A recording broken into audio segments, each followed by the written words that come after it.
Glad to know you're still with us. Zenith Bank, UBA and GTCO recently released their audited 2024 financial year results. While each bank reported strong growth, we will look beyond that, focusing more on their cost and efficiency metrics.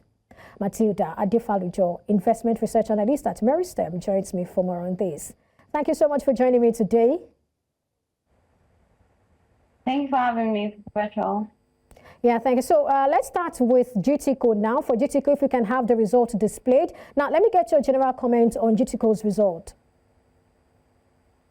So for GTCO, much like every other bank in the banking sector, the story is the same drivers that are driving their earnings. We have higher interest income. We see them able to leverage the high interest environments that we saw last year in terms of higher yield on fixed income securities like treasury bills, like bonds, and and the likes. And we're even for GTCO, they even booked higher non-interest income from their exchange gains, foreign exchange gains, and fees and commission income.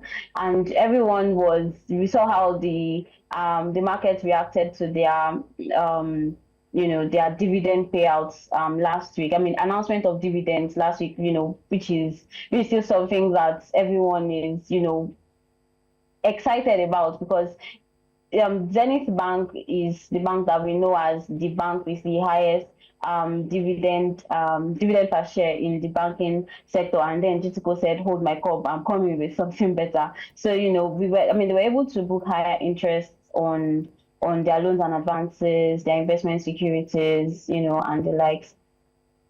All right, but there are questions about why GTCO's 9-month profit after tax isn't too far from its full-year result. I'm sure you have an answer to that. Some of us know what the answer is, but let's hear it from you.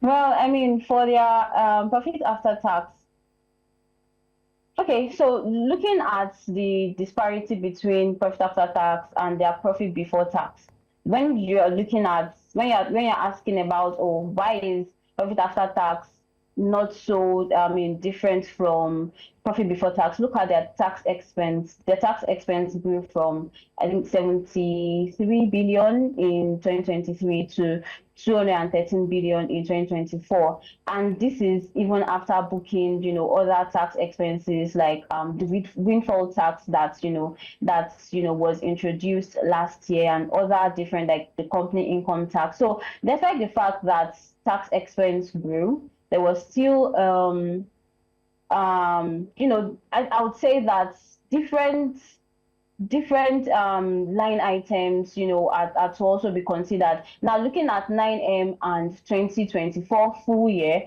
well, I would say that despite the fact that they were able to grow, their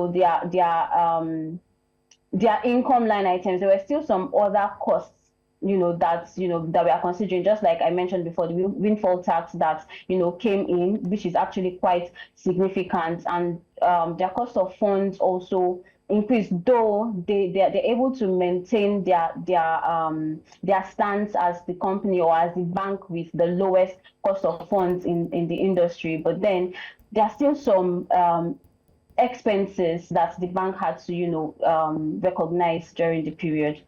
Well, that's quite interesting. One of the things you probably want to look at the fact that, the Q4 was probably the weakest for the bank, and then it recorded 67.2 billion naira loss. So that sort of impacted what they had at the end of the year for profit after tax, because when you look at the 9 months, you're looking at over 1 trillion. And then at the end of the day, at the end of the year, we're getting about the same amount. So you're like, what happened? That exactly is the answer. Well, away from that, let's come to GTCO's key operational metrics. We have their NPL at 4.9%. We also have, 4.9% actually, that's too close. Don't you think so? Yeah, 4.9%. But when you now even consider their non-performing loans to gross advances, it's coming to about 5.1%, which is higher than the prudential guideline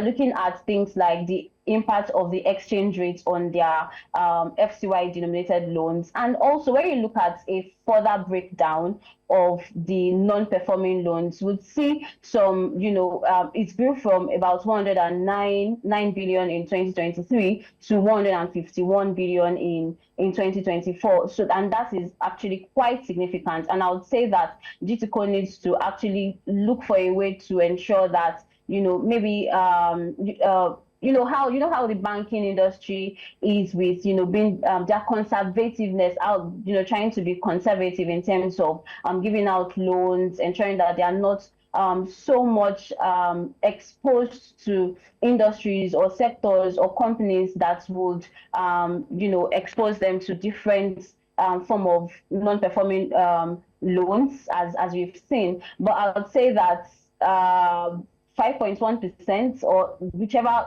depending on how you're looking at it, 5.1% is definitely above the prudential guideline that the CBN has given for banks. And I'm sure that GTCO is good when it comes to trying to manage their costs and managing generally. So I'm sure that they're going to be more careful going forward in terms of their loans and their exposures. But then another thing that we need to also realize is that the exchange rates recently has been quite stable. So when we factor this in, there is the expectation that they will be able to moderate their exposure to FCY denominated loans, or at least the impact of the movement in exchange rates on their loans that is exposed to foreign exchange will be quite moderated.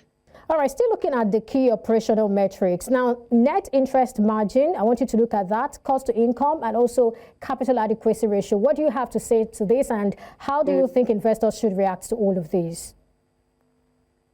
Well, their net interest margin, okay, looking at, let's even bring it down from the top. Their net interest income grew by actually quite from, I would say, it grew to over 1 trillion, right? And we see their net interest margin grow to 9.51 from 7.13% in 2023, right? So we'd say that what we are seeing now is the interplay of asset yield and the cost of funds. So because of the 850 basis points cumulative increase in the MPR that we saw last year, the bank was able to leverage this on their interest earnings assets. So we saw a significant increase in their asset yield, right? Their asset yield grew to around 12% from around 8% last year, right? So this is a good testament to the fact that the bank was quite to leverage the interest environment that that we saw during the period last year, and that's what's contributed to the higher net interest margin. Now, for the cost of funds, they were able to, the cost of funds increased, just as is expected, but it was the increase is quite marginal. And like I said before, they've been able to maintain their stance as the bank with the lowest cost of funds. You know how GT is. GT is quite conservative when it comes to their expenses. They still maintain that stand, or that position in the industry. Their cost to income ratio also increased, but the level of increase is not as great, because they were able to push their income from operations even faster and higher than the increase that we saw on their operating expenses. So yeah, looking at all of these metrics cumulatively, would say that despite the challenging environment in terms of the inflationary pressures and also the impact of the higher interest environment on their interest-bearing liabilities, they were still able to maintain their cost level, and I would say suppress it as much as they can, right? And they were able to also push up their income from operations, which is a testament to their efficiency in terms of cost maintenance. All right, we need to run now. Let's talk about UBA. I would like us to start with the revenue and income performance slide. What do you see? Well, UBA, just like every other bank, the tier one banks, they were able to push up their gross earnings. I mean, it was quite significant for UBA. They grew it by about 53%, and this is the highest level that they have on record. And we see them able to. I mean, this is driven mainly by their interest and non-interest income. I'll say that for context, their interest income grew very significantly by 120%, which is quite high. And we saw interest on their investment securities, which accounts for about 47% of their gross earnings. They were also one thing that I noticed was that they were able to play very, very well in the money markets. The level or the proportion of their T-bills to bonds is actually quite significant. So they played more in the money market. You know, we're seeing more short-term instruments, right? They were also able to triple the growth on their, I mean, basically their interests side of things, of the income stream. They were able to increase that. But then what we saw is that the non-interest income consecutive period. So from H1 2024, we started seeing declines in their non-interest income. And then when you look at it, it's coming from losses on their derivatives, right? So they recorded some losses on their net fair value on derivatives. So despite that, still, I mean, we still see them able to beef up their gross earnings. So I believe that, you know, as we see some level of stability with the exchange rates, and also if they're able to you know, take care of the losses in terms of their swaps, their derivatives generally, would see even much more increase when it comes to 2025. And right. I also believe that for full year 2025, I think that UBA would be able to, I would say, you know, look more into their non-interest line items, you know, and grow that in terms of digital banking, their fees and commission income. You know, there was significant increase. Matilda, we need to run now, so let's take a look at Zenith Bank. Let's take a look at that. I'd like to get your general comment, you know, and highlight from Zenith's revenue. And apart from that, if you can also take a look at the cost and efficiency metrics, looking at, you know, operating expenses growing by 7.6%, pushing, you know, CIR and then cost to income, that's cost to income ratio to 38.9%. I mean, what do you make of all of that? I want us to look at those two together.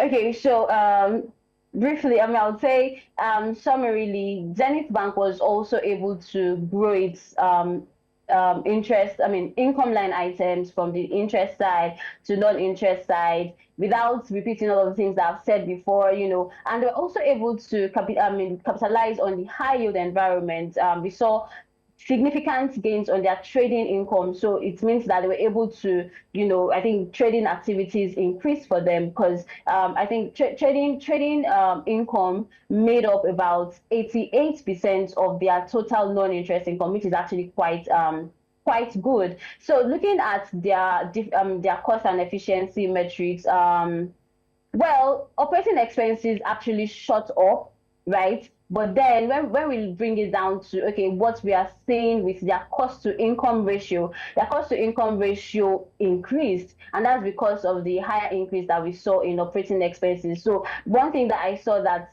the bank did was higher personnel expenses. So I would say that in order to match up with the increases that we've been seeing in inflation, and also to I would say compensate their employees, you know, in terms of, okay, now that inflation is biting hard on your expenses. So we saw higher personnel expenses.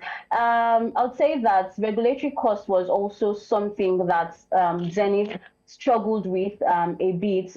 It's increased, though it's not out of place, right? Okay. It's still within the 0.05%, I mean 5% of the previous year's assets, but then it's kind of impeded their operating expenses. So that's why we saw the cost to income ratio increase. But then at the end of the day, I mean, Zenith Bank recorded, or at least they announced a significantly high. All right, Matilda, I'm afraid we need to go now.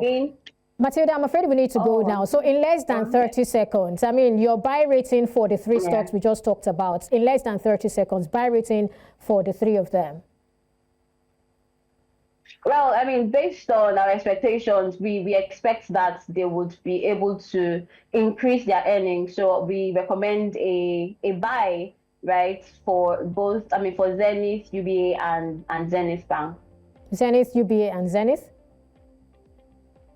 Zenith, UBA, and GTCO, I suppose. UBA and GTCO, rather. All right, thank you so much. Thank you so much, Matilda Adefalujo, Investment Research Analyst, Meristem, for your time and your thoughts on the show today.